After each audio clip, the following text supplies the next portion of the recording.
welcome to this week's edition of the Crispy Noodle Podcast. We're here to give you the most interesting tidbits in world sports, entertainment, odd news, and what else we happen to stumble across. I'm Rich Liebig. And I'm Michael Costanzo. And let us be the Crispy Noodle in your vegetarian salad of life and boring news. We have interesting topics to get to. A lot of sports news. I'm not going to lie. We got a lot of sports news. You know how we know we have a lot of sports news coming up? How? We have to talk about golf and soccer. What is happening? There was just a lot of stuff. Yeah, so a lot of stuff happening. We'll get to that in just a bit. But before we get to all of the news that we have on our rundown and everything that we want to talk about and the things that aren't in the rundown, how you doing, Mikey? What's up in Costanzo country? I'm good. It was a busy weekend. We had my girlfriend's niece had a birthday party. We had Father's Day. I went to the movies. We'll get to that in the entertainment entree as well. We'll get to that later. It's just been kind of nonstop. I mean, the entire time. But luckily, the weather's been pretty good for all of it. The one day was like Friday. It was Friday. What Friday? What? Oh God, Friday was bad. Oh, it was like I was thinking about Saturday. Was like I was chilly. We were outside at a park. Oh, you're going the other way. Yeah. Yeah, no. Here in Philadelphia, Friday was. How did that happen? Friday was like 90s, and then Saturday was like 60s. It was like a 30-degree switch. We had. What is happening with the weather here in Philadelphia? There was like a cookout that we were at for my girlfriend's niece's birthday, and we were in a park in this whole shaded area, and there was like this breeze coming off of like this pond. I was like literally shivering. I'm like, what is happening? It was like 60 degrees. I'm in shorts and a t-shirt. This is our weather report here for Philadelphia. Yeah, I know. Well, I don't want to talk about the movie because that's the entertainment. Yeah, so. We'll get to that in just a little bit. But yeah, no, that's what I was doing, is freezing my butt off, but eating lots of food. Hey, why not? It's the summer. Why not? Yeah. We're officially. I declared summer. I thought maybe it's not exactly summer or whatever. No, I feel like it's summer. It's like the end of June. It's summer. It's the end of June. I think June, July, August. That's summer. I blocked that off. That's summer. Who's saying otherwise? I don't know, because there's like an official like day of summer and all this BS. No, I think it's summer. No, June 1st is summer as far as I'm concerned. It happens. I agree. Yes. So I've declared it so. That's what I was having. Behold. I was at a whole bunch of cookouts for summer because it's summer. What have you been up to? I caught up on a couple of series that wrapped up. Barry wrapped up. Mayans wrapped up. So it was kind of a week of finales, it seemed like. So TV catch up. I started Keep Sweet. Yes, I watched that. Keep Sweet, Pray and Obey. Eat, Pray, Love or something like that. No. It's Keep Sweet, Pray and Obey, on Netflix. So I watched the first 2 episodes of that. Yeah. It's like weird because I'm going to say it's fantastic. It's like awful what they're talking about, but the show itself is amazing. The actual documentary, it's really cool. So go check that on Netflix if you haven't. Yeah, that one's on Netflix. There's just so many things to watch. It's crazy. And I'll get to even more. In the entertainment. Yeah, we even have more. It's like so jam-packed. if you were like me and you just crossed out 2 series, guess what? We're going to have more things to fill it with.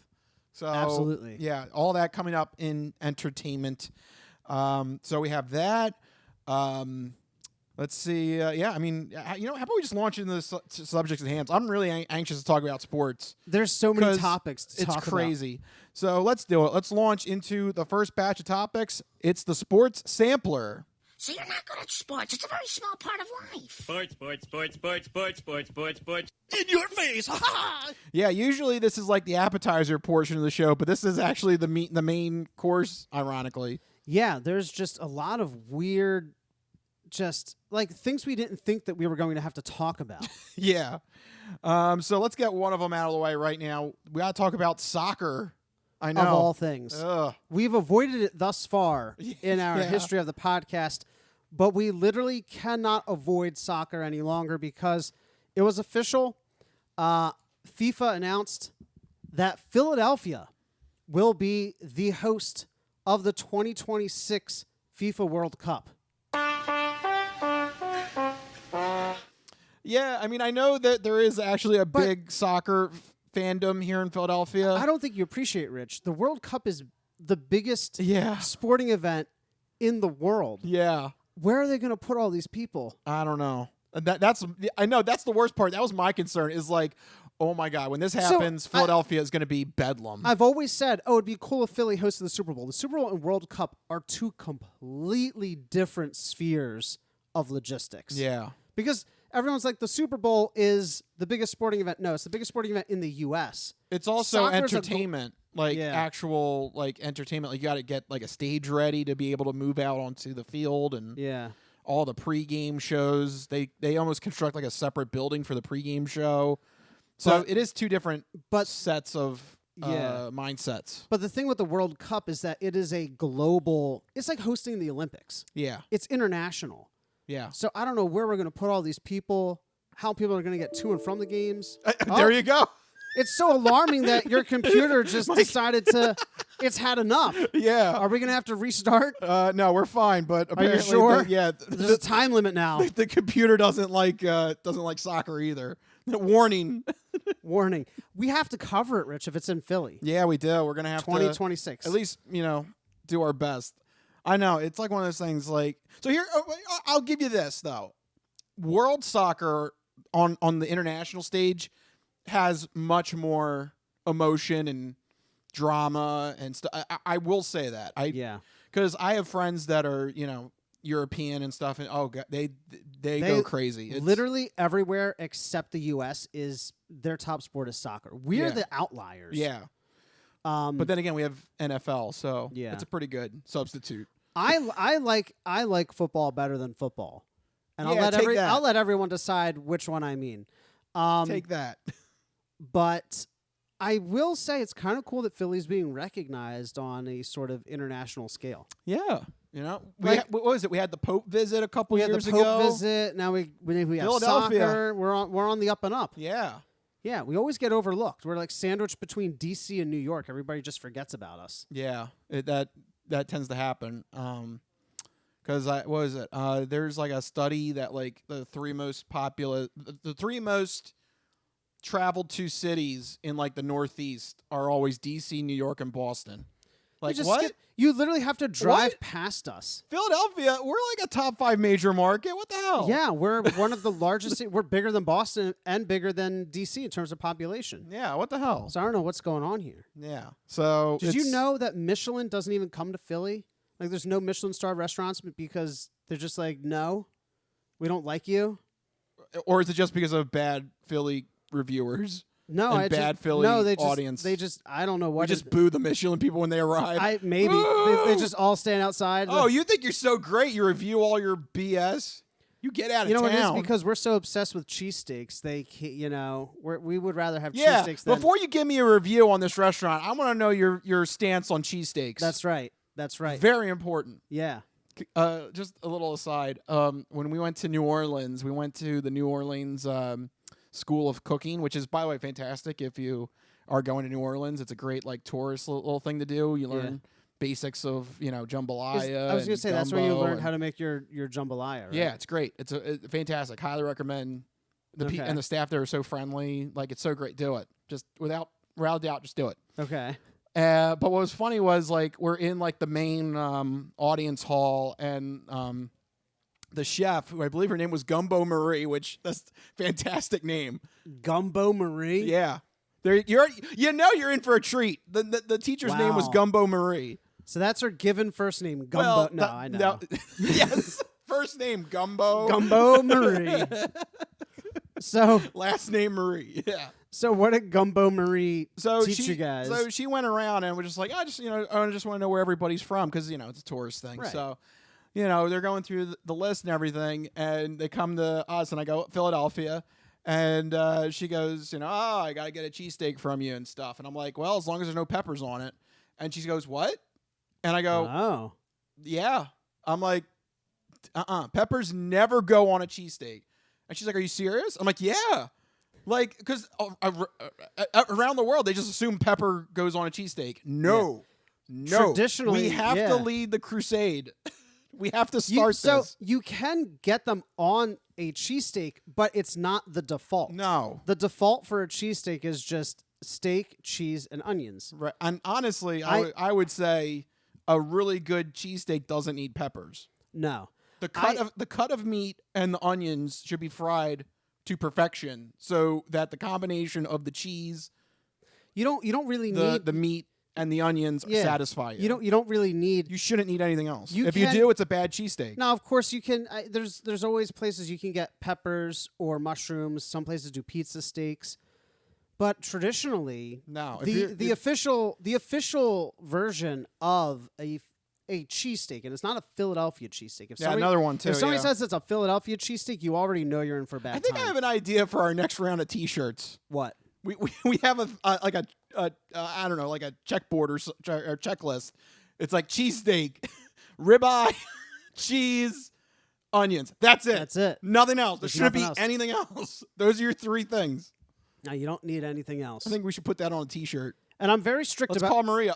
So we have our own Maria. Let's call We have Maria. our own Marie, cheesesteak Marie. We had yeah, there you go. They have gumbo Marie. We have cheesesteak Marie. Yeah, so we're gonna put that on a T-shirt. There we go. But yeah, she was floored. I happened to just make that statement when she mentioned the cheesesteak, and Gumbo Marie was like, "Wait, what did you say?" And No like she had peppers. we had like a 5-minute like conversation about cheesesteaks in the middle of this room, and probably of course everybody else was like, "Oh, of course the Philadelphia guy's taking up all the time." Sorry. Loudmouth Philadelphia guy ranting about his stupid. That's why Michelin doesn't come to Philadelphia. Yeah, there you go, right there. We're not we're not welcomed. We're not welcomed. There you go. Anyway, I think the cheesesteak is the best sandwich. I had D'Alessandro's recently. That's what I did this. this past just week. shows you how much we don't like soccer. We were willing to pivot to cheesesteaks. We had enough of this. It's not a bad pivot though. No, but I know. It's just soccer. I just never got into soccer. It's just Well, come hell or high water in 2026, we're gonna have to cover. we're gonna it. have to. But I'll tell you what. On the world stage, the World Cup is a different beast. There is more drama. There's more. It's more amped up. I will Yeah. say that because you have these nationalities and everything. It's a global stage. Yeah, You know. Yeah. So It's like if I the will- Olympics were here. I will say that's a different platform. So there you go. Good news for Philadelphia. Soccer, world soccer coming to town with the FIFA World Cup. We're on the world stage, people. Yep. But in other sports news, speaking of major championships, the NBA was decided. Their title was decided recently. Yes. There's a winner.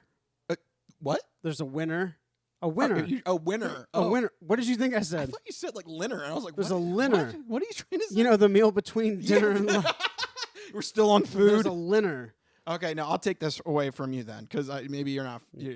I another one. I didn't know that it had finished. Well, there you go. There's your answer right there. But no, I did follow it. I love the NBA championship. I love the NBA finals. Golden State Warriors win their 4th NBA title in the last 8 years. It was a great kind of team win. Golden State was actually down in the series. They were actually down 2-1 early in this one. But they kind managed to of pull it back. Huh? Yeah, they made some good adjustments, especially on the defensive side of the ball. I think the last 3 games that they won, I think Celtics were held under to 100 points. Wow. Which, yeah, that's unheard of in today's modern. NBA, yeah, that's pretty good. Yeah, so they really did a top-notch job of adjusting and making sure that their defense wasn't going to be the thing that made them lose the series. I think that this is the sign that this is the I kind of have in my mind like the dynasties that have happened. To me, it goes now kind of Michael Jordan Bulls in the 90s, Shaq and Kobe in the 2000s, and I think now you got to say it's Golden State Warriors. You said over the past Stephon Curry. 8 years they've won 4. I assume they've been in more than 4. They've probably I think they lost 1 or 2. Yeah, right? so they've been the 5 appearances. Yeah. So 5 appearances in 8 years. You know, they'll probably have another one before, they get to a nice even 10. That's another scary thing is even though Stephon Curry is getting a little bit older and Klay Thompson is as well, they have like a good group of talent coming up on the bench. So they're not, at least I don't think they're going to be dropping off anytime soon. I think they're going to contend for the next, year or 2 or 3 to come. Yeah. They could get another one. I wouldn't be surprised if they sneak another one in there. Maybe one more appearance and one more win. I think it's safe to say that They just play they're so a well. They're a dynasty in the 2010s. Steve Kerr has been a genius coach. They hit all the fundamentals right. I'm trying not to go back into I hate LeBron territory. It always goes there. But like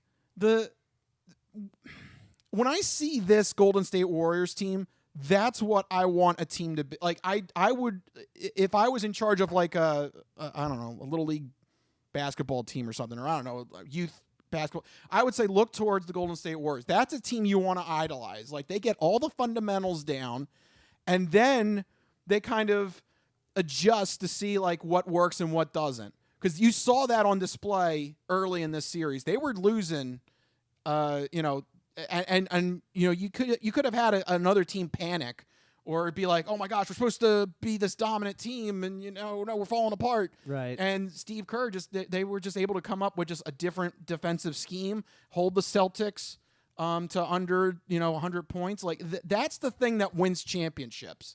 Yeah. It isn't just LeBron James going down and just slam dunking or. That's the thing that bothers me. So I really appreciate. That had nothing to do with LeBron. You shoehorned him in there. Yeah, I did. I whatever. The point is Golden State Warriors. That's a team that I think you idolize. Like that's a solid team. It's a well-built team. LeBron never had supporting cast. I'll just put that out there. Yeah. In Cleveland, he didn't. Not during those first half of his career. They wasted his prime. They did. It's like Matt Stafford on the Lions. Yeah, that's fair. That's fair.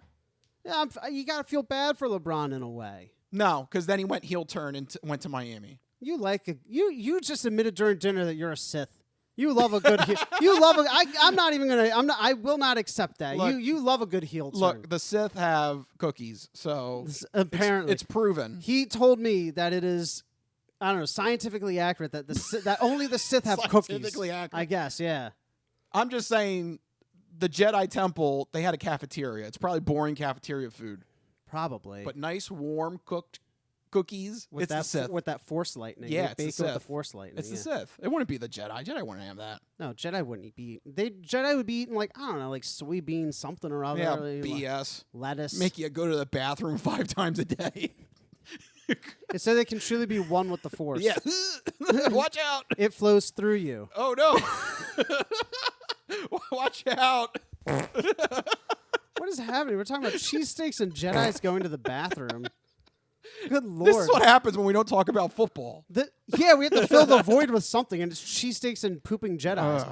How about a little bit of golf, Rich? That's something you can talk about. All right. Hopefully this will rein it in, because I do care about golf. And unfortunately, this is bad timing for the U.S. Open, because we're in the middle of this. It's going to happen. It's going to be a full-blown civil war in the golf world between the PGA Tour and the LIV Tour. Right. This new LIV Tour that's being backed by Saudi Arabia and their investments. It's crazy. Last week, they pulled a big win by getting Phil Mickelson. And during the U.S. Open, it was leaked and then confirmed that Brooks Koepka, 4-time major winner, former world number 1. I mean, this is another heavy hitter. The big dominoes are falling. All of a sudden, I think the PGA is in a little bit of trouble. Yeah, he has signed with the LIV Tour, and even though we had a great round of golf with the U.S. Open for the 3rd major of the year, and we had a new guy win, 27-year-old Matt Fitzpatrick. I'm sure he's a great golfer, great guy, and everything. He definitely stormed back on Sunday to take the title from Will Zalatoris, who was leading in the latter rounds. It was a great round of golf on Sunday, but unfortunately, this is the story now at golf. This dark cloud is just looming over the golfing world, and it's almost just like, oh my God, who's next? Who's next? Who's next? Who's next? And I just don't know what the PGA is really like effectively going to do about it. Their only hope is they can't really do anything. This is the thing that I think, we've touched on, but I keep trying to stress it. But the PGA has no teeth. Like unless if Augusta decides to let them play, right. The PGA is completely toothless. What are they going to do? They can shout all they want. The only thing they can do is bar them from playing the PGA Championship. Yeah. I mean, who cares? Right. So, and now the next major, the last major of the year, is the British Open. So everybody is waiting to see what the RNA will officially rule. But really, it's going to come down to the Masters. Yeah, you keep saying it's going to be the Masters. Yes, it really is. That's the Super Bowl of golf. That is the one that So- all golfers want to win. You get the green jacket. When- That's the Lombardi Trophy when- of golf. When is the next Masters? It's like It's next April. next April. Yeah. So they have some time to think about it. They have time to think about it, but LIV also has time to sign more golfers. Right. And the British Open, they've got to make a decision coming up because they've got their tournament in July. So you have to The wonder. PGA is just going to have to live with it. I think so. I think so. At this point, as they needed to stamp this out as soon as the first domino fell. There's like 7 dominoes that have fell. I mean, the names that you listed last week, I can't remember. It's like Phil Mickelson, Bryson DeChambeau, these- Sergio Garcia. These are all names we've mentioned over the past several years as being in contention for these majors. Like every single time a major comes up, it's like the same names. It's Brooks Koepka, Bryson DeChambeau. That's kind of funny because they hate each other. Speaking of now- heel turns, they're Yeah. going to have heel turns against each other on the Live Tour now. Yeah. So, I think they get like a couple more big name golfers, even like middle tier golfers. All of a sudden, PGA's in trouble. I've also got further worse news if you're a PGA fan, because allegedly there's a report saying that the investment firm that Saudi Arabia is using to finance the Live Tour, they said they are willing to go as deep as $2 billion. Because they know anything they put out. Ooh. Because they know anything they put out. $2 billion? Yeah. That is insane. No, because they know anything they put out is going to come back to them if they can take down the PGA. You're basically paying to eliminate the competition. That's nuts. That is absolutely ridiculous. But golf is huge. It is. Oh, yeah. They pay out tens of millions of dollars every single major. They know that if they can take down PGA, the money's going to come back to them. Wow. And it'll be controlled by Saudi Arabia. I realize audio. If anybody's listening to audio, they don't see me shrug. But That was a shrug. That was a shrug. The PGA can't do anything. Yeah. It's a toothless organization. I mean, especially right now, their big case is tradition. Is like, this is competitive golf. We have cuts. Yeah, but clearly, here's the thing: fans might buy that, but the golfers don't. No, the golfers just want guaranteed money. Yeah, they want guaranteed money, and You they know, want no, and this they is want weird. and they want the accolades. Not to jump ahead, but this is kind of like a Deshaun Watson situation. Is like, can a sports league survive with guaranteed money contracts? How far can you really push the leverage on these guaranteed money contracts? Yeah. We're gonna find out, because that's what that's the whole advantage of going with the Live Tour is you get the money in your contract, not by. I mean, you get bonus money based on your but it's not performance. it's not solely based on performance, like Yeah. the PGA is. Right. The PGA is solely based on your performance every week. You Like- don't make the cut. You don't get paid that week. So what happens if the Live Tour just starts signing a bunch of like lesser known golfers too, and just sucks up the all of the upcoming new young? Because I mean, think about it. We talked about this with football a little bit with the we alluded to the NCAA. Yeah, if Last there's week. What happens if they suck up all the young talent? right, if there's ever some sort of competing league that challenges college football, yeah, which is why I go back to last week's argument. If you're a fan of football or any other sport where there hasn't been a significant challenge to your growing or developmental system, I think you need to keep an eye on this golf development. Because if the Masters come out and say, no, we want everybody, and validates the Live Tour, I think that opens the book. I think I think that doesn't. What would be why wouldn't Saudi Arabia then finance a league to combat college football? Yeah. Well, don't go to So, college football. me- Come to us. We'll give you a $3 million guaranteed Let me- contract. Play with us. Let me put this out there. What do positions 10 through 100 win in any major? Like the money drops off, doesn't it? Couple hundred thousand? Yeah. So usually, like the first, let's say if you're in top 3, you're usually getting $1 million or more. Okay. Top 3 is usually around that length. When you get to And then when like you get 3 to when- 10, you're looking at somewhere like 6 figures, like high 6 figures. Okay, what's the 11th spot get? Yeah, then it starts to kind of drop off. So here's my theory. Live, go out there and sign 11 through 35. Yeah, and swipe them all up.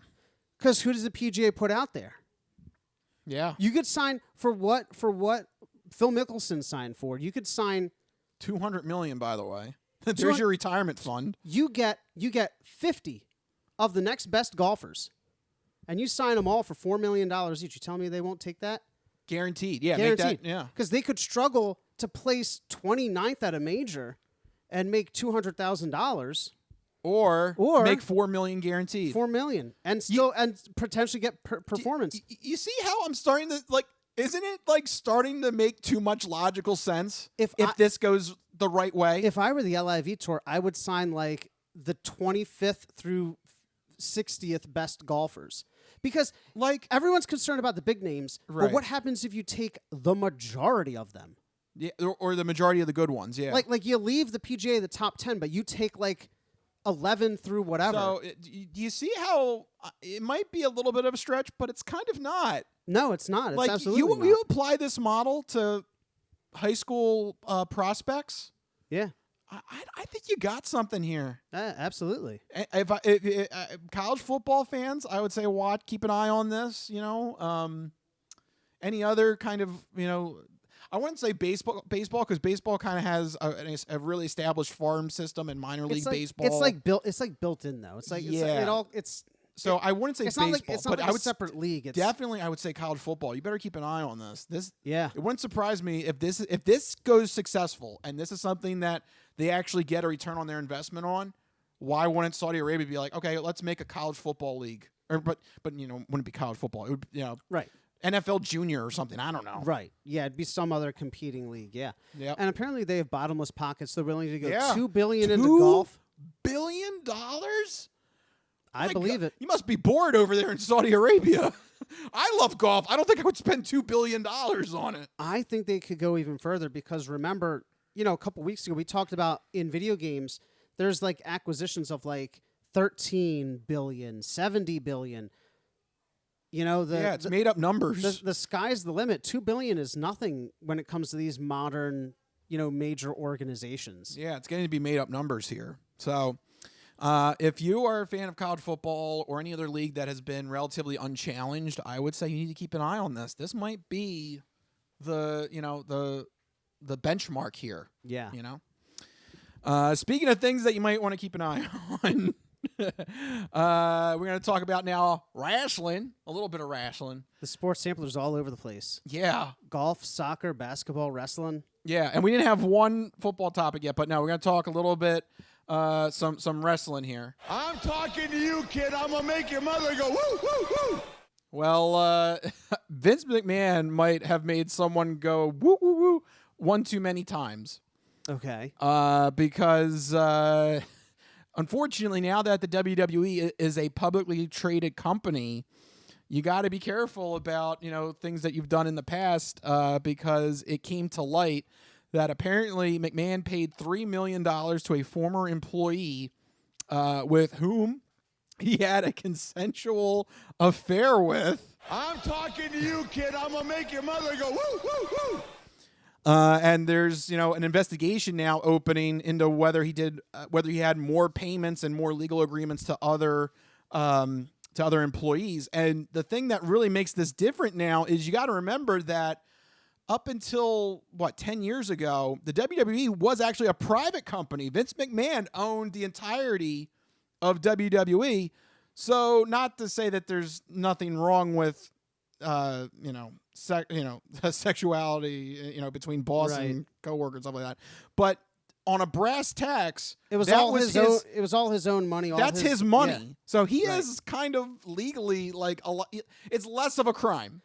Right. But when you go to your shareholders and you say that you're paying out millions of dollars to your mistresses, yes, all of a sudden it's like, it's a different level of impropriety. Yes, this is much worse now that WWE is a publicly traded company, right? And that there's shareholders and investors he has to answer to. So unfortunately, this may be the bullet that bites him because Vince McMahon has announced that he is stepping down as CEO. His daughter is going to be interim CEO. So yeah, I mean, how much is he really stepping down when it's staying in the family? Not only that, but it turns out that the WWE says that he'll retain his role and responsibilities relating to creative control. So yes. So he actually already appeared back on TV on SmackDown. He gave up the title, but he still gets all the bennies. Yes. So I still think, though, the fact that he had to give up the title is... Does that matter, though, really? I think wrestling is fake already, so what do titles mean? Well, it's if he retains control and his daughter's running it... To anybody else, you're right. But Vince McMahon is an ego freak. Okay. I bet you this does grind his gears that he had to give up the CEO title and everything like that. I can see that. So, I think that also fueled why he came back like this weekend on TV. He like wanted to let people know, hey, I'm still here. You know, like kind of a weird like, don't you forget about me? I'm still here. Just gracefully fade into the sunset. He can't. He's really that much of an egomaniac. It's going to be his undoing then. Yeah, we'll see. But for right now, he is, in terms of the actual corporate structure of WWE, he is actually no longer the CEO. It is right now an interim CEO, his daughter, Stephanie McMahon. So it'll be interesting to see how the next couple of months play out with this. And will Vince McMahon actually get booted? That would be a crazy. It would be interesting. I guess it comes down to what the shareholders and the investors want. Yeah, and you can't do anything about that. No. This is you can buy WWE stock. Like, it's a publicly traded company. He is no longer the... You should buy it, and you should go to the shareholders meeting, and you should say hey! that you I don't know if you whether you want him to stay or step down, and you should make your voice be heard. Yeah, buy one share. Just one. Just yeah, one. One single share. Isn't that how it works according to Mr. Deeds or something? Wasn't that Mr. Deeds? He buys like one share and like he gives like a speech. I don't remember. I think that was the case. Yeah, he like bought one share. He bought one share in the company so he could make like this like inspirational speech at the end of the movie. It was an alright. That's movie. what you should do. You should do. Yes. You should make an inspirational speech. I don't know about what. I'm gonna buy one WWE share and print it out. Be like, I'm ready to wave it around. I'm ready to give my speech. There you go. I'm ready for my time. What you just said is one of the most insanely idiotic things I have ever heard. At no point in your rambling, incoherent response were you even close to anything that could be considered a rational thought. Everyone in this room is now dumber for having listened to it. I award you no points, and may God have mercy on your soul. That's probably what I would get That's exactly what they would say in response. Yeah. Whoops. Sorry.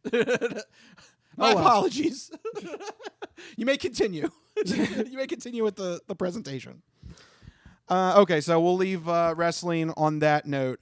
You know what? How about we get to our newest segment here in the Sports Sampler? Yeah, let's do it. Yeah, other teams and other leagues, they have things like the 2-minute drill and other, ways to work under the clock. Well, instead, we upped it up to the 3-minute drill, and we're going to hit a couple topics in 3 minutes or less. Okay, you ready, Mike? I'm ready. All right.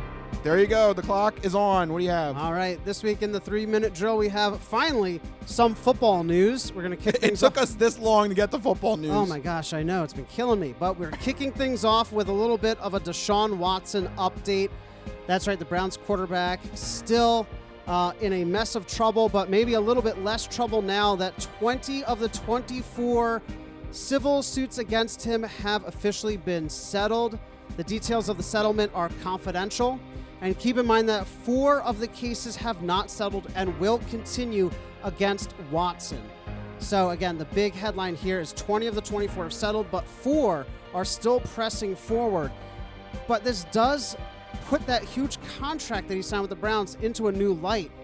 Yeah, it's kind of like he needed the money to settle. Yeah, it's weirdly convenient, don't you think? Right, like, hey, I'll play for you, but you need to give me guaranteed money. Fully guaranteed, and none of it is salary. It's all signing bonus. Yeah. Which means he had it in hand right away. Couldn't be taken from him. Yeah. If he's, say, suspended. Yeah, which, by the way... The longer they sit on that, are the Browns hoping they're going to say, well, legally... I think he's still going to be suspended for a full year. I think he needs to. Again, if Calvin Ridley can get suspended for a full year for gambling, I think he has to be suspended at least a year for all this nonsense. Absolutely. Yeah. So good luck, Browns. I don't know what you're going to do. And Baker Mayfield's on his way to Carolina, apparently. So yeah, right? They're in a mess of trouble. Yeah. But that's the latest with the Deshaun Watson update.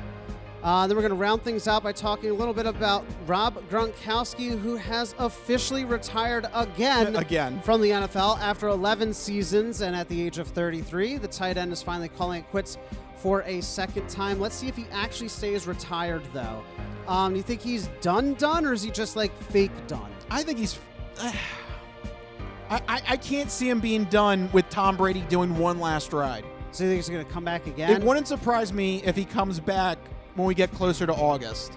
You know? Like maybe, he'll join like at the very end of the preseason, or maybe even like a week or two in. Maybe there's an injury. They're like, oh, Rob Gronkowski comes out of retirement. And veterans don't like training camp. Right. Like Brett Favre, like his whole thing was, Brett Favre did this not, like every single year. just so he would avoid training camp. Yeah. So, I mean, it might be something similar here. You know, when we get closer to preseason, maybe the itch comes back and he comes back. I mean, come on, Brady's there. Literally, your boy. Like, I can't see him sitting out, especially if this is going to be Brady's last year. He's got to come back and help him. Okay, so you're not convinced? No, I'm not. I think he comes back. I would almost bet money on it. Well, there you go. There you go. We did it. There you go. We finished the topics in 3 minutes. That was Rob Gronkowski's brain cells screaming. Yeah, the one he had left. The one he has left. Whoops. Speaking of one brain-celled moves, Rich, the Eagles announced a new logo. I thought we were going to be able to avoid this, but The way the internet's been talking about it, I don't think so. No. So there's a new logo. So, and if you're watching the video, Rich will throw up the logos, but it's horrific. Yeah, so let me just be clear. So it's not the logo, it's the word mark. It's the word mark, right. The word mark is officially They're not changing the eagle. They're changing... The logo will always be the eagle, but unfortunately, we have this catastrophe of a word mark that we have to look at now. Dear God. If you're watching on the video feed, there you go. We have it up on there. It looks so uninspired. It looks like somebody just took a font, just typed in EAGLES, and was just like, done.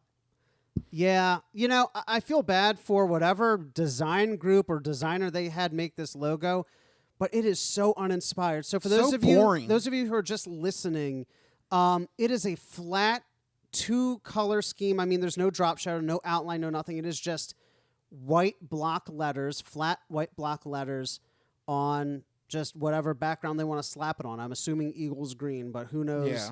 You know, they could do it maybe on black or Kelly green, whatever they want to do. But that's really all there is to it. Yeah. There's really nothing else to describe. There's 2 little notches cut out of the E's, but that's it. Yeah. It's so boring. It has no sense of direction. There's no character. There's no life. Yeah. There's no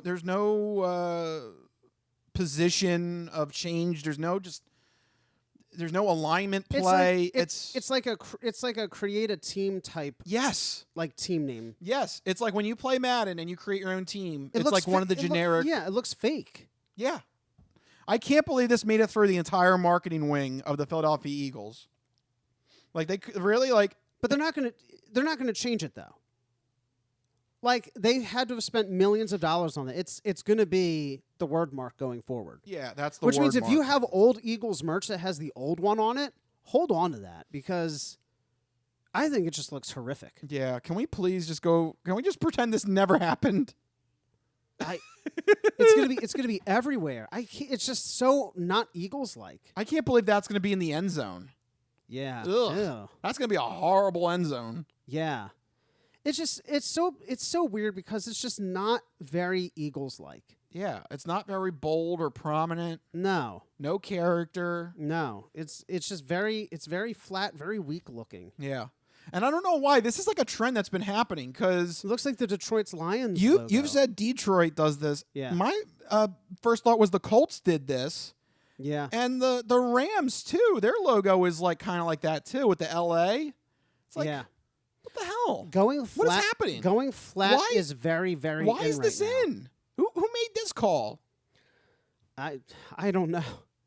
Like for some things it works, but not. I feel like team logos and word marks don't work like that. Like sports teams, you need to have something bold and fierce and something that's like very distinguishable. It's it's like you could lose it in a wall of text. It's just This cannot be made good. Yeah. It's shameful. It's a shameful, shameful day. Yeah, it's very shameful. I can't believe this made it through the entire marketing wing of the Philadelphia Eagles.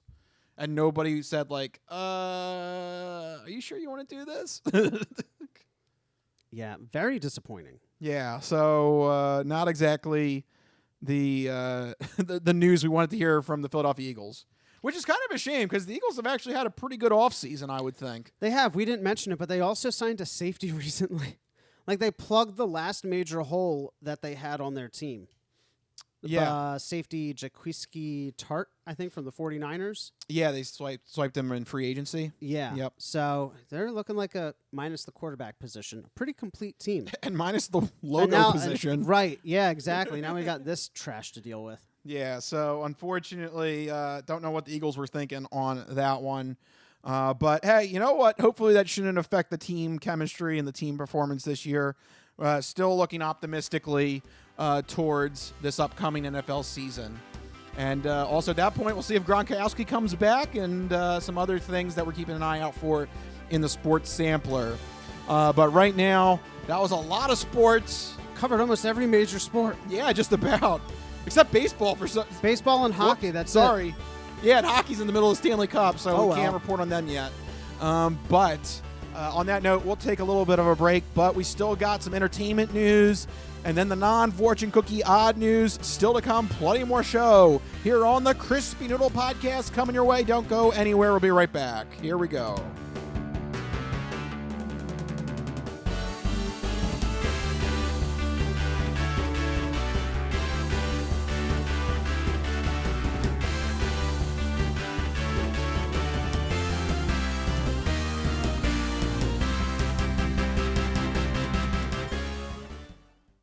Ready for the weekend?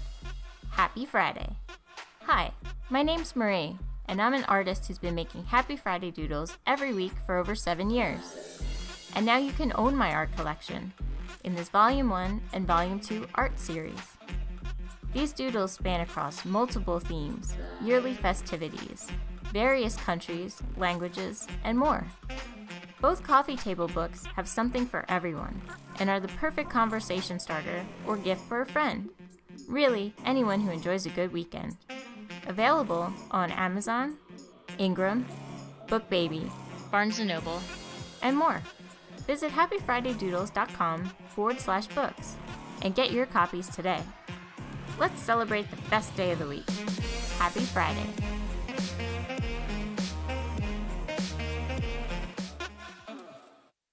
We're going to talk about 22-year-old Matthew Kyle Letham, and he decided to call police at 4:45 in the morning because he couldn't find a ride home after the bar at 4:45 in the morning. But that is not the actual oddity of this story. Police encountered Matthew Letham on the scene, and that's when they noted that this dude actually has a tattoo of the state of Florida in between his two eyebrows. Oh my God. Yes, and I have his mugshot. So here we go. He's literally Florida Man. Yes. He's like a superhero Florida Man, and that is like his logo. He is Mr. Florida Man. So I mean, it's the most harmless Florida story we've ever had. Yeah, except for the fact that dude has a tattoo stupid that will last the rest of his life that he cannot hide. You cannot undo that. Every job interview he goes to, the very first thing they're going to see and question is the Florida tattoo. Yeah. It's literally like, can I touch it? Like, it's right there. You know the scene in Austin Powers Goldmember? The guy who has the mole? Yeah. Moly, moly, moly, moly. Yeah. It is that, except with Florida on his forehead. Is anybody more proud of their home state than that guy? Nope. Can't say it. I can't say it. Nope. I can't think of anybody else. Nope. So, I love Pennsylvania, but not that much. No, I do not want. Pennsylvania is a big state too. I do not want that on my forehead. It's very square or rectangular. rectangular. Yeah. What's the weirdest state to get tattooed to a forehead? I think. What do you think would be the weirdest one?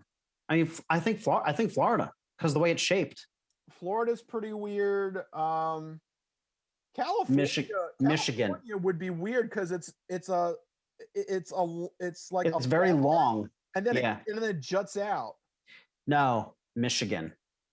Ooh, yeah. Because they got Michigan. all those like Great Lakes and stuff. Yeah, and it's split in half.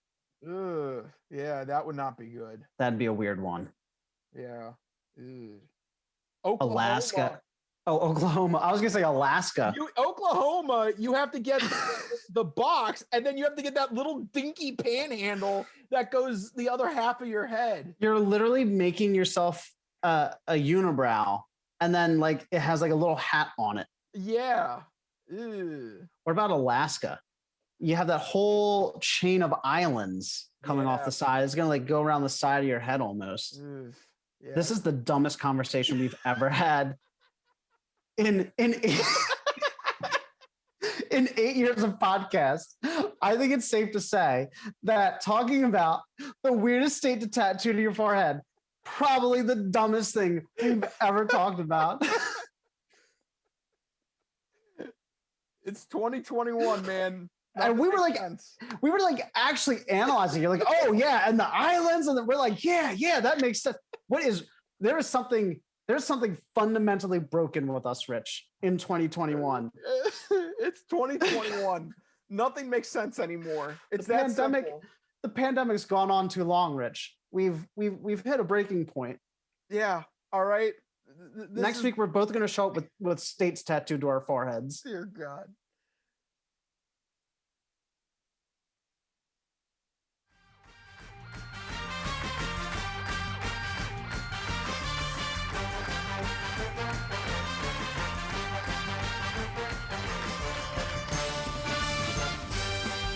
Oh, yeah, we're back here on the Crispy Noodle Podcast.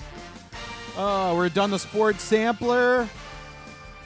I love some of the little breaks. You know, I kind of forgot that, you know, we've recently announced that we've done like a focus on video, but really we've been doing video since COVID because we had to. Yeah. You know, with the lockdowns and everything like that. Yeah, we've been fully video. Now it's over 2 years, right? Because we started. Oh my gosh. It started in March, Did April-ish of 2020. Yeah, because literally when they announced the lockdowns, we had to come up with a game plan. Yeah. To do Zoom and Skype. And we did Zoom. We did Skype first. We did Skype first. Yeah. Then we switched to Zoom. We did Zoom until the draft in 2021. Wow, that's right. And when we did our first live show for the draft, and we did a live stream. Wow. And then we've been doing video ever since, whether it's live stream or recorded stuff or YouTube, and yeah. That's it's crazy. been over 2 years now. Wow. So there you go. We have 2 years of. Wow. Is it really 2? Wow. So yeah, there you go. We started at the end of March 2020. So we've got 2 years of video content. If you get to the end of this episode, and you're like you want more. So I don't know why that of all things made me feel ridiculously old right now. Yeah, right. I feel like it. I felt like we just got to this platform. But no, we've really been doing this. Such a long. That's a quarter of our podcast existence. That's crazy. So yeah, a quarter. That's insane. A quarter of our podcast is available on YouTube in video form, so you can go back and hit all the classics, odd news if you want to tune in. So crazy. You absolutely should, because there's some wild odd news out there. Yeah. So there you go. Weird, wild stuff, if you will. All right. With that, let's get into the next part of the show. Time for the entertainment entree.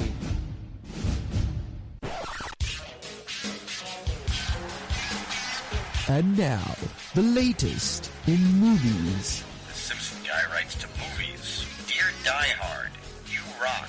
Especially when that guy was on the roof. Music. I know what that is. That's music. Video games. I'm Commander Shepard, and this is my favorite store on the Citadel. Celebrities. You really know Warren Beatty? Yes, I do. I took a leak next to him once at the Golden Globes. And more. You were the all-singing, all-dancing crap of the world. This is the entertainment entree. All right, and we're going to start it off with the segment where Mike's going to let you know what you should keep an eye out for this weekend with movies, TV, and video games. It's time for Mike's This Week in Entertainment. All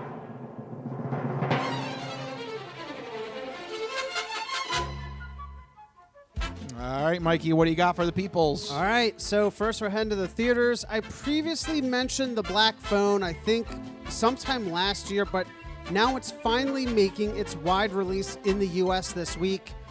A kidnapped teen uses a mysterious disconnected phone to communicate with his... Did I read that correctly? A kidnapped teen uses a mysterious disconnected phone to communicate with his captor's past victims. It's a horror movie. It has decent reviews from critics, scoring an 88% on Rotten Tomatoes with an average score of 6.8 out of 10. So go check it out. Seems like a creepy, unique concept if you're into horror. If you're not into horror, you'll want to check out the new biopic Elvis. The movie chronicles... Oh, yeah, that's right. It's getting a lot of good reviews. Baz Luhrmann, right? Yep, Baz Luhrmann. The movie directed it. It chronicles Elvis's life from early childhood to superstardom, focusing on his complicated relationship with his manager, Colonel Tom Parker, portrayed by Tom Hanks. So far, both the critics and, more importantly, Elvis's family are speaking favorably about the film, specifically lead actor Austin Butler, who Elvis's daughter, Lisa Marie Presley, suggested should win an Oscar for his performance of her father. That's pretty high praise. It is, but, you know... No, that you don't think so? Well, that could also be like, did he make him look good? Because I want to know how far they go into Elvis's career, because he looked pretty bad towards the end of it. Yeah, so I don't know. We'll have to wait. So is it too much of a rosy Is it too tint? positive, maybe? We'll Yeah. see. But so far, the film has an 81% on Rotten Tomatoes. He was eating a lot of jelly donuts towards the end. Yes, he was. Yes, he was. But so far, pretty decent reviews. 81% on Rotten Tomatoes. Average score 7 out of 10. So go check it out. That's the Elvis biopic hitting theaters this week. There's also a lot of notable TV shows returning to television or premiering this week. Here's just a few highlights on... actually, this week, if you're listening to this now, it's out right now. The Umbrella Academy returns to Netflix for its 3rd season. Go check that out. On Sunday, June 26th, Westworld returns for its 4th season. And as for new shows, a psychological thriller miniseries, Chloe, premieres on Amazon Prime Video this Friday, June 24th. The premise is Becky, who lives with her mom and works a series of temp jobs, is obsessed with the Instagram account of titular character Chloe and her seemingly perfect life. When Chloe suddenly and mysteriously dies, Becky seeks answers, and her investigation finds her adopting a new persona and attempting to infiltrate Chloe's group of real-life friends. Reviewers are viewing it pretty favorably, giving it a strong 89 on Metacritic, so go check out Chloe on Amazon Prime Video. And finally, in video games, Sonic Origins comes to all major consoles and PC this week. It collects the first 4 Sonic games on Sega in a new package that offers fans different ways to play the original games and a special in-game museum that collects videos, artwork, and music for fans to enjoy. I think I'll be picking that one up and reliving my childhood glory days. You can as well. That's Sonic Origins coming to all major consoles and PC this week. And that's what we're looking forward to this week in entertainment. All right. Thank you for that. Oh, my gosh. There's so many things coming back. Just when I thought I was catching up, there's going to be more stuff coming out. Well, it's everything that was delayed. Yeah. We just talked about COVID. It was the reason, and I'm like, oh, my God, I forgot about these shows. I watched The Umbrella Academy back in, 2020, and there was a full 2-year gap, just like with Barry, just like with Better Call Saul, just like all these shows have this massive, 18-month, 24-month gap. Now they're all coming back. So, yeah. So I'm going to need a recap on success or on all of them on Westworld. Oh my gosh, I totally forgot about. I Westworld. didn't even watch season 3, so I'm I'm in the negatives. I'm completely lost. Yeah. Season 2 was rough. I liked it. I still like it. I think it goes off on different tangents. That's one way to put it. Tangents. It was like a different show. It was so just weird. Okay. Anyway, but season 4 is coming out this week. So make sure you get your recap in or something, or usually there's like a YouTube video that's like, what happened on Succession or on Westworld? You just want to watch Succession again. Yeah, Succession was so good. They're filming season 4 already, so they know they got a hit with that one. That's a show I want to come back sooner rather than later. Yeah. Okay. We're gonna get to an interesting movie review, and I'm gonna think that this is a little bit of pissing me off territory. Can I play it? Are you in that? No, you can play it. Are we in that territory? Oh yeah. And it's element left and element right. Come on, let me get your right step right. Get off stage, goddamn goof, you know. Piss me off and jerk. Get on my nerves. Oh yeah, get your cowboy boots, get stomping, get angry, get pissed off. Mikey has something that he needs to get off his chest, and it's about one of his favorite film franchises. I think you can put 2 and 2 together. Mikey has a review about Jurassic World Dominion. Mikey, I will let you take the floor. Yeah. So I got a chance to see Jurassic World Dominion. Actually just a night or 2 ago. And I was, in no uncertain terms, supremely disappointed by the movie. I've heard that this is the Rise of Skywalker of the Jurassic Park series. That is an unfortunately accurate assessment of So now the you movie. know how it feels. Now I know how. Well, to be clear, where the sequel trilogy in Star Wars was mostly good until Rise of Skywalker, the Jurassic World trilogy has been relatively weak. Like, there's not many bright spots in the Jurassic World trilogy. So this was just like a crap cherry on top of a sundae. I don't know. Wasn't the first one with Chris Pratt viewed somewhat decent? And that's it. Yeah. And even then it was like average. It was like a 7 out of 10. Okay. And it just went downhill from there. And this is unfortunately rock bottom. So the premise of the movie is, of course, after the events of Fallen Kingdom, dinosaurs get out everywhere, and now all of a sudden we're in a brave new world where we find ourselves living amongst dinosaurs for the first time in Earth's history. So how do we straddle this new world order where all of a sudden these prehistoric creatures are back, and the movie opens up with like a giant mosasaurus jumping out of the water and like eating an entire crabbing boat, capsizing the whole boat, and everyone's like, dinosaur deaths are on the rise. They show people crashing into stegosauruses, and it was so funny, like watching people get like picked off by pterodactyls that are just swooping down and snatching them up.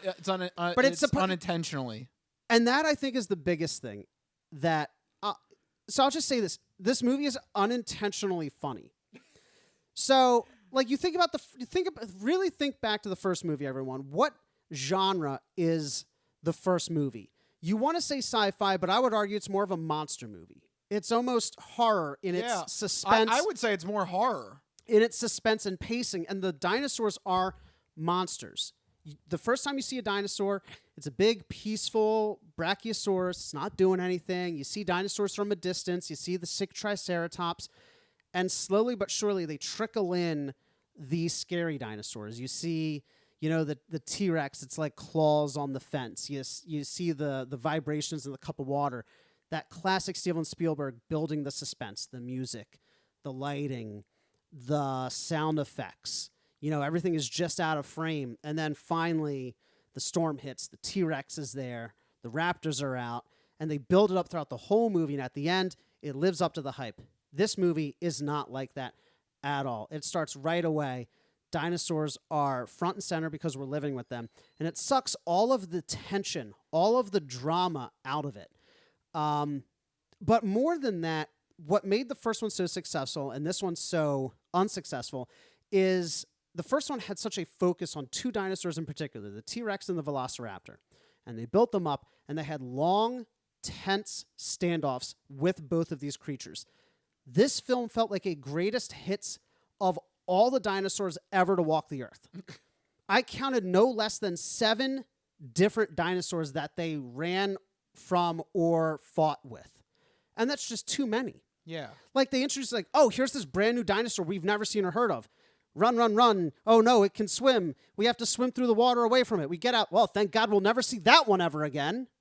That happened like 7 times in the movie. They run away from a dinosaur. They get away from it. Okay, now on to the next. It's like weird. There's like levels in a video game. Yeah. With like a new villain in each one. That's almost built video game logic. It was very, very bizarre. Felt very almost compartmentalized. It's like, okay, we beat the raptors. Oh, no, now we have to run away from the Quetzalcoatlus. Okay, we survived that. Now we got to run away from another type of raptor. Okay, we beat that one. Now we have to run away from, and it just felt very contrived, the whole thing. Very upsetting. There was no tension. There was no drama. It was unintentionally funny. You know the scene in the first Jurassic World where Chris Pratt holds out his hands and he stops the raptors? The almost Jedi-like. Right. He holds out his hands like, whoa, whoa, whoa, girl. They did that like 5 or 6 times throughout the movies where characters are just stopping dinosaurs by holding out their hand. Yeah, is everyone like a Force user? What the hell's happening here? No, Chris Pratt is now this like naturalist. He's like, I just want to ranch with my dinosaurs.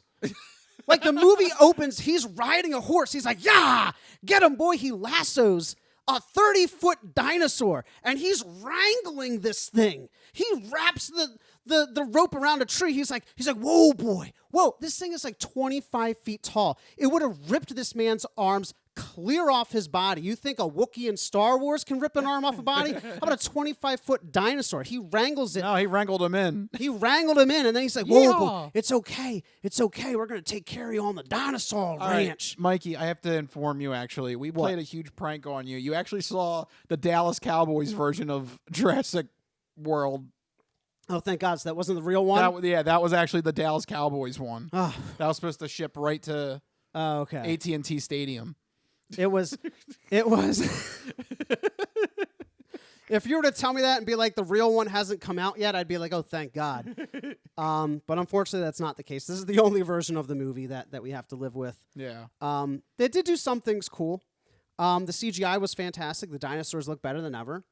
They also included some dinosaurs that people don't really ever hear or talk about. So, I'm not going to get too much into the specific types of dinosaurs, but some really unique dinosaurs that are never really featured in pop culture. So I really appreciated that. And there was some really cool throwbacks to the very first film. So, the big bad is this corporation called Biosyn. And Biosyn? Bio and then Sin like SYN. But yes, Biosyn. Okay. Yeah. Another fault of the movie, very on the nose. It literally ends, the movie ends with like, we got to learn how to live with the dinosaurs, guys. We love them. And it shows like Triceratops walking alongside like elephants. Like, this is not going to work. No. Like, you can't like all of a sudden introduce T-Rex to Dakota and be like, the ecosystem's going to be fine. Like, yeah, they're going to eat everybody. They're going to eat everyone and everything. They're dinosaurs. They're like, we can learn to live with them. No, you can't. Ugh. That's the point of the first movie, is that just because you were so busy thinking about whether or not you could, you didn't stop to think about whether you should. They should have asked that about making these movies. They should have killed all the dinosaurs at the end of Fallen Kingdom, is what they should have done. And that's coming from a dinosaur lover. There you go. Well, so the movie was quite upsetting. So there you go. Jurassic Park, Jurassic World fan, Mikey Costanzo officially admitting that this is not a good movie. No, it's like a solid 5 out of 10. And that's being favorable. And that's because I really love the dinosaurs. But the dialogue, the acting, the pacing of it. At one point, I was starting to get a little drowsy. And my girlfriend's like, are you falling asleep? I'm like, the action sequence is boring. Ugh, that's not good. Like because the whole movie was just action sequence. Action. It was like chase. And when you have like that many chases back to back, they start to lose any meaning. Yeah. You're like, okay, you got away again. Oh, this really does sound like Rise of Skywalker all over again. It really, really was. It was really bad. And I mean, if you are desperate for a monster movie-esque dinosaur type action movie, if you want Fast and Furious with dinosaurs, go see it. It will scratch that itch. But if you're looking something similar to the original Jurassic Park, this ain't it. Yeah. It's not even close. All right, well, there you go. Mikey has officially made his verdict on the new Jurassic World movie. Good luck if you want to see it. I felt my blood pressure rising. All right, well, we may have to get it rising again because it's time for the third and final segment of the podcast, the non-fortune cookie news. We've been talking about cool and its ramifications and how it applies to the hip scene. But maybe you could give us some examples now of the opposite of cool, uncool. Just exactly what is uncool? My nipples look like milk duds. Holy shnikes. It's time for the non-fortune cookie odd news. It's not of this world. I don't know exactly what it is or what it's doing, but this is not human intelligence, okay? It's not human intelligence we're facing. How you doing? Me? I'm doing great. Manda bastata. I don't make this stuff up. I'll take a pound of nuts. That's a lot of nuts. That'll be $4, baby. You want fries with that? I seen the celery dance across the baseball fields. You had me at Meat Tornado. No, go past this. Past this part. In fact, never play this again. Okay. What does that mean? And now it's time for the non-fortune cookie odd news. So sit back, get everything you need to get from the kitchen. Be sure and empty the bladders, go to the bathroom, because you're in for a hell of a ride.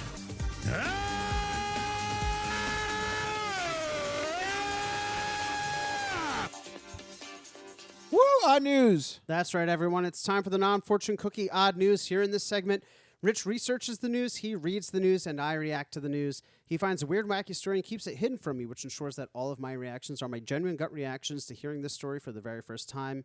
I don't know what's about to happen. You guys don't know what's about to happen. And even Rich doesn't know what's about to happen because these stories always take us down wacky and wild paths. And I'm ready to get started.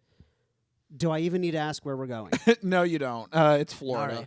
Now, who is this guy in Florida? It's Florida, and they're crazy. They're both... I got two stories. They're both kind of mini stories. I love it. They're kind of one of those, like, the titles just kind of give away the whole thing, but it's so good. I at least have to mention this first one because we love weird names here on the Crispy Noodle. Absolutely. And I think this is really appropriate considering that this guy is in the odd news. A 22-year-old Florida man who was already serving time for attempted murder and robbery was back behind bars after he was charged with a felony gun charge and drug charge following his arrest on Monday night. Man, it's like a greatest hits. Yes. Police arrested 22-year-old LeGenius Williams. That is his name. It's about to get all stupid up in here. LeGenius. LeGenius. Wow. If you name your child LeGenius, there's only one way that can go. Yeah, it's not going to end up the way you think it's going to go. What you just said is one of the most insanely idiotic things I have ever heard. At no point in your rambling, incoherent response were you even close to anything that could be considered a rational thought. Everyone in this room is now dumber for having listened to it. I award you no points, and may God have mercy on your soul. Police allege that LeGenius Williams struck his girlfriend in the face with a handgun and then fled the crime scene. Cops uncovered a pair of loaded firearms when they found his car, and he came back to the home. He was booked into the county jail on aggravated domestic battery, drug trafficking. So I guess they must have found drugs too in the car as well, and various weapon offenses. He's being held in lieu of a $77,000 bond. Wow! So he's not going anywhere. LeGenius is in prison. That's is that how the French say it? The French champagne has always been celebrated for its excellence. Yeah, that is exactly how they say it. Look, I'm sorry, because if you're dumb enough to name your kid LeGenius, you're not passing any genius-type brain cells onto that one. Yeah, that's a horrible name. It is a self-fulfilling prophecy. LeGenius? Yeah. Come on. Just, like Bob. Well, yeah, whatever happened to just regular names? Just like a simple name. Nikki. Just something. Jimmy. Bill. Like, The just probability on one four-wheel machine is 1.5 million to 1. On 3 machines in a row, it's in the billions. It cannot happen. Would not happen. You f***ing Momo, what's the matter with you? Yeah, you Momo. What's happening here? Would have been better if his name was Momo. Yeah, that would have been a better name. Name him Momo. Genius. Is it really Le Genius? Yes. Legenius. Le Genius. There's no other way to say that. That is Le Genius. Yeah. I don't know if you want to see there it is on the police Yeah, report. it is. It's La with the apostrophe and then Genius. Yep. I thought maybe it was like spelled different. Like, Nope. no, it's exactly as it sounds. How about this? Do parents know that all because you name a kid that way, that's not like create a character? That's not an RPG? Like, that's not like... I want him to grow up to be the president. I'll name him El Presidente. Yeah, legally. Legally. I'm going to name my kid La Dumbass. Because then he'll be smart. Aha, there you go. Do the opposite. Reverse psychology. Oh, take that, fate. Got him. Got you, fate. Got you, fate. We're screwing the fates over. That's right. There you go. La Genius. La Dumbass. La Dumbass. Yeah, that's not how child rearing works. No. You don't get to say la athlete. Like, that's La not athlete. How, athlete. You just name them whatever you want them to be. yeah, that's not how this works. Oh, man. If anything, the opposite's going to happen, as we see from Le Genius. The opposite will happen. Because here's the thing. It's impossible for it to go the way that you think it's going to go. Yeah. Because they're never going to... They're like... If they fall short of the name, then like it's just ruined for forever. Yeah. You know? And then if they live up to the name, then they're just like a weird pompous prick. I told you so. Yeah, and then it's like then they get made fun of for that fact. Like it's a lose-lose situation. Yeah.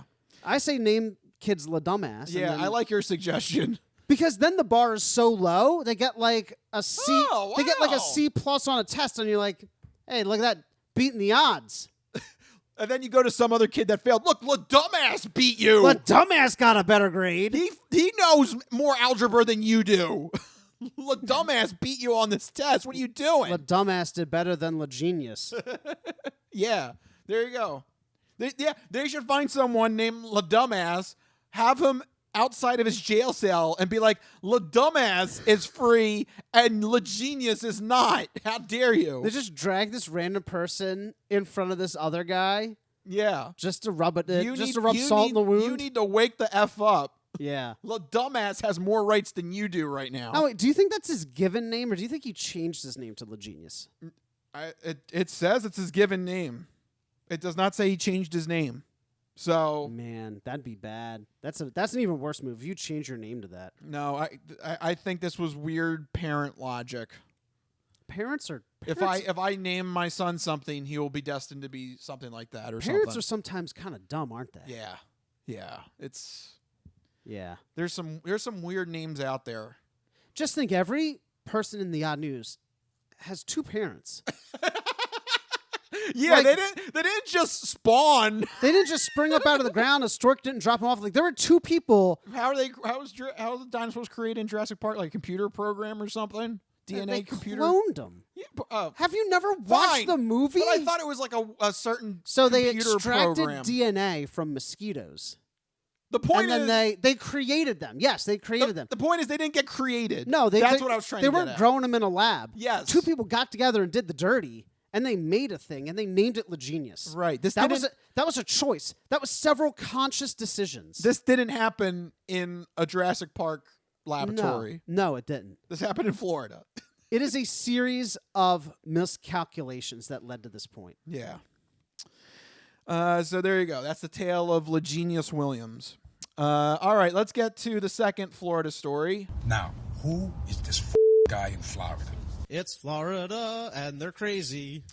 All right. Unfortunately, this one has a regular name, so we're good here. We're going to do the case of 40-year-old Melanie Ann Kehoe of Largo. Wait, there she Melanie is. Ann Melanie Ann Kehoe. So that's her. Apparently, this lady here in Florida, she had an interesting Monday afternoon, if you will. So first off, police were called to a neighborhood after a naked woman was dancing in on the side of the road. So there you go, just right there, right off the bat. Yeah. Well, it was very erotic. Yes, indeed. It was erotic. Just right there, naked, right off the bat. Yeah, it checks out so far. Yeah, so far, so good. Yep. So far, so good. Yep. Yep. This is Typical Florida. Yep. Very good. While they were interviewing Keogh, naked, of course, on the street, of course, that's when police started smelling a burning odor and noticed that one of the houses had bushes that were on fire 15 feet away. If I were the man I was 5 years ago, I'd take a flamethrower to this place. So, just having a nice conversation, naked Florida woman, and all of a sudden, there's just a raging inferno off the one side. Just what's happening?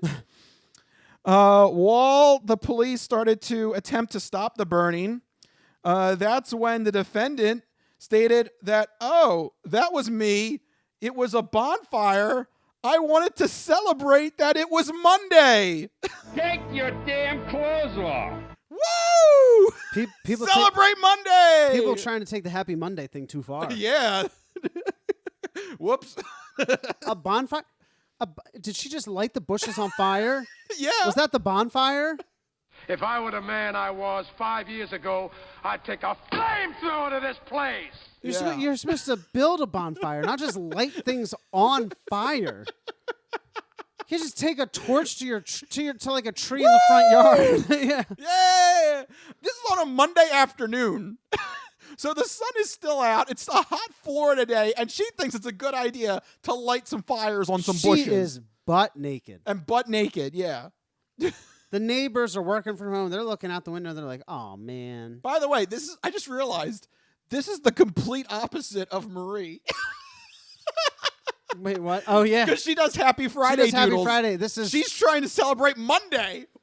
Who celebrates a Monday? I would rather celebrate a Friday with a happy doodle than a Monday with a raging inferno. Yeah, and Marie's doing nice quality work. Yeah, and she hasn't lit anything on fire yet. Never lit anything on fire. To my knowledge, there's been no arsons. Yes, but this Largo woman, the complete antithesis. Right. She is the anti-Marie.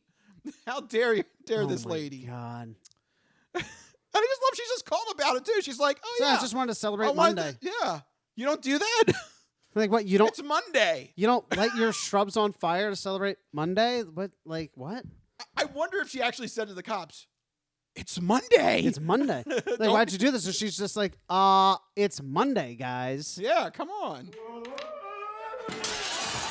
Yeah, don't you start a fire and get naked in public?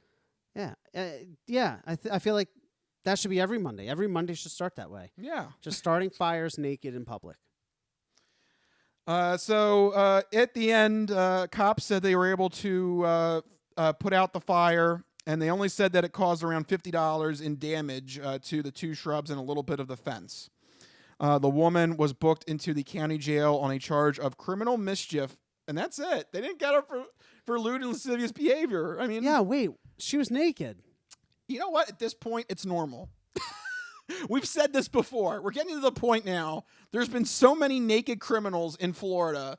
It's just look. If they arrested everyone for lewd and lascivious behavior, the entire state would be in prison. Yeah, there'd be nobody left to do the arresting. Right. Everybody would be in jail. Right. So they only you got to draw the line somewhere. Right. We got to move the goalposts here. You do. We have to move it back. Yeah. Look, La Genius and remember how Florida I said lady. You should name kids La Dumbass to set the bar low? Florida. Yeah, you need to set the bar lower. They've already done that because they're not arresting on lewd and lascivious behavior anymore. At least that's what it seems like. So they've already lowered the bar. You got to dig a ditch to put the bar in. Apparently, at this rate, yeah. So there you go. That's the two Florida stories I had for you. No epic story this week, but I think those two were still crazy enough. I think those were pretty good though. And we had somebody named Le Genius. Yeah, Le Genius. And then somebody celebrating Monday by starting a fire. I just want to know the logic. Like, Monday, yeah. She's just so overcome. She's It's like, oh my Monday. God, I just love Mondays so much. How can I express this joy? Fire! Naked fire. That's how you do it. It's not even football time. Like maybe on the slimmest line, maybe if it was football season, it's Monday Night Football. That's the only thing I can think Get about. naked and start a fire? I don't know. That's the only thing I can think of getting excited for on a Monday. But she didn't start a fire. She just lit bushes on fire. Like, she didn't make like a little fire pit or she didn't have like a little fireplace or anything. She just lit bushes on fire. If I were the man I was 5 years ago, I'd take a flamethrower to this place. Yeah. Like, you know what I mean? She's just burning her, Yeah. Not very intense with her flame throwing, her flame making ability. Oh, no, she's not intentional. She's not, I don't know. Yeah. Naked flame people. Yep. Well, there you go. 2 crazy stories there from Florida. And that will officially wrap up this week's edition of the Crispy Noodle Podcast. We had a hell of a show, a lot of sports news, Mikey's unfortunate experience with Jurassic World. So sad. And our 2 Florida odd news stories. There you go. That's how we create a meal for your mind. That is the Crispy Noodle Podcast. Those 3 segments, the Sports Sampler, Entertainment Entree, and the Non-Fortune Cookie Odd News. If you like all 3 of those segments, if you like us, if you like the podcast, if you want to hear crazy stories, make sure that you are subscribed to us on YouTube, that you like us on Facebook so you get Facebook Live videos, and that you're following us on our new Spotify channel because we now have the video form of the podcast on Spotify, but Spotify also allows you to listen to the audio in the background. So perfect. You can. All of our bases are covered essentially with those 3 outlets. So perfect. Find one of those locations to subscribe to the Crispy Noodle Podcast. If you want to get in touch with us individually, make sure you contact us on Twitter to share your sports, entertainment, and odd news stories. I'm at Mikey Costanzo, MikeyCostanzo. And I am at Rich Liebig, RichLiebig. You can find us on Twitter. Odd news stories, send them my way so that Mikey's not spoiled by them.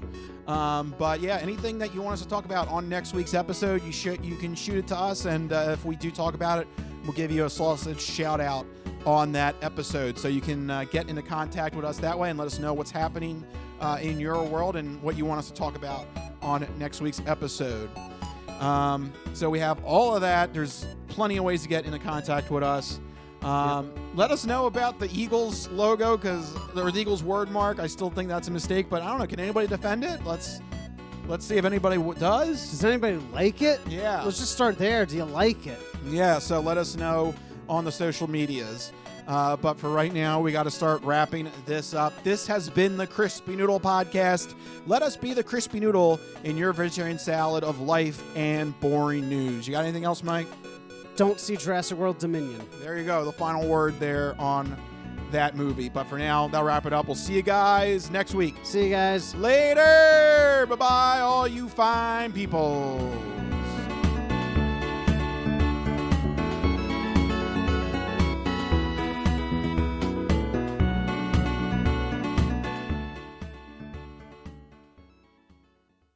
Some of us have great stories, pretty stories that take place at lakes with boats and friends and noodle salad. A lot of people, that's their story. Good times, noodle salad.